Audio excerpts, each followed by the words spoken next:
तुमसे तुम तक सीरियल के अपडेट को लेकर आ चुके हैं हम आपके बीच में। तो मीरा ने अपना सेकंड प्लान स्टार्ट कर दिया है और अगले ही एपिसोड में आपको दिखाई देगा कि किस तरीके से मीरा अपने सेकंड प्लान पे काम करते हुए नजर आ रही है। और कमाल की बात यह है कि मीरा फिर से जो है पीछे से खेलते हुए नजर आ रही है, क्योंकि उसकी नुमाइंदगी करती हुई नजर आ रही है मानसी।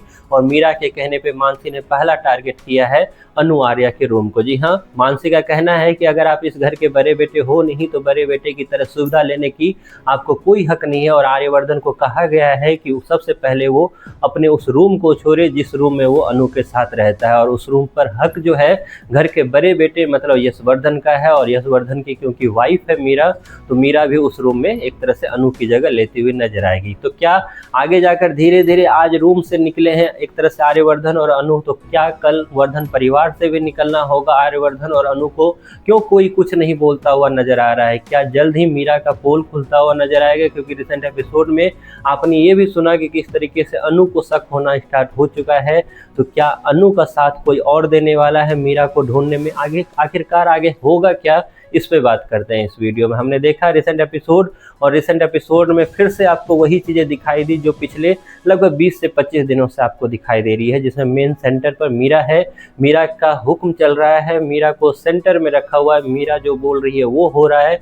मीरा को टोटल स्क्रीन टाइम जो है वो भी दिया जा रहा है, और एक तरह से बैकफुट पर लाकर खड़ा कर दिया है आर्यवर्धन को, बैकफुट पर लाकर खड़ा कर दिया है अनु को। हालांकि आर्यवर्धन की स्थिति तो पहले भी बैकफुट पर थी, लेकिन जिस इंसान के लिए वो बैकफुट पर जाता था वो इंसान अनु थी। लेकिन पहली बार मीरा के सामने, या यूँ बोलूँ कि हर्ष, मानसी और मीरा के सामने आर्यवर्धन पहली बार एक तरह से लाचार फील कर रहा है, क्योंकि वो अभी भी वर्धन परिवार की जो इज्जत है उसे बचाने के लिए एक तरह से कोशिश कर रहा है। इसलिए जब रिसेंट एपिसोड में गायत्री काफ़ी ज़्यादा रोती हुई नजर आई तो आर्यवर्धन वहां बोलता हुआ नजर आया कि मैं इस परिवार को टूटने नहीं दूंगा। तो वहीं पर अनु से भी वो प्रॉमिस लेता हुआ नजर आया कि हो सकता है आगे आने वाले समय में तुम्हारे साथ बदतमीजी हो, मेरे साथ बदतमीजी हो, लेकिन हमें ये बर्दाश्त करना होगा, क्योंकि इस घर को अगर टूटने से बचाना है तो हमें ये ट्राई करना होगा। इसी सिलसिले में आपको कल के एपिसोड में दिखाया जाएगा कि किस तरीके से मीरा ने अपने सेकंड प्लान को, जैसा कि रिसेंट एपिसोड में आपने देखा कि सेकंड प्लान को लेकर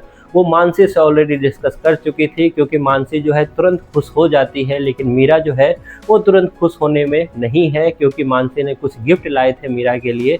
उनका कहना है कि मैं इस गिफ्ट से ज़्यादा डिजर्व करती हूँ, क्योंकि उसका जो ध्यान है वो आर्यवर्धन पर है, उसका जो ध्यान है वो एक तरह से वर्धन परिवार पर है। और उसी चीज़ को पाने के लिए एक तरह से मीरा ने अपना सेकंड प्लान भी स्टार्ट कर दिया, जिसके लिए मीरा धीरे धीरे जो है नीचे गिराना स्टार्ट करेगी अनु और आर्या को। खास करके अनु को ये फील कराया जाएगा बार बार गायत्री के कान में, या गायत्री को एक तरह से समझाकर ये बताया जाएगा कि अनु जो है इस परिवार के लिए बिल्कुल सही नहीं है, क्योंकि अनु की वजह से ही ये परिवार जो है टूटने के कगार पर है। तो वहीं पर आपको ये भी दिखा रिसेंट एपिसोड में कि पूरी जो परिवार है वो खिलाफ हो चुकी है अनु की, लेकिन आर्यवर्धन को अभी भी भरोसा है अपने प्यार पर। इसलिए दोनों ने कुछ ही सही, लेकिन कुछ ही देर के लिए से, लेकिन क्यूट मोमेंट, एक प्यार भरा माहौल में रहकर अपने आप को एक तरह से शांत करने की कोशिश तो की। लेकिन अब सबसे बड़ा सवाल ये, क्या ऐसा ही चलता रहेगा, या फिर मीरा का भंडाफोड़ होने वाला है, या फिर मीरा की सच्चाई आखिरकार लाएगा कौन बाहर, कौन करेगा हेल्प अनु की? इन सब चीज़ों में उस पर बात करेंगे अगली वीडियो में। फिलहाल आपको तुमसे तुम तक सीरियल कैसा लग रहा है, इसके बारे में आपकी जो भी राय है कमेंट बॉक्स में जरूर बताएं।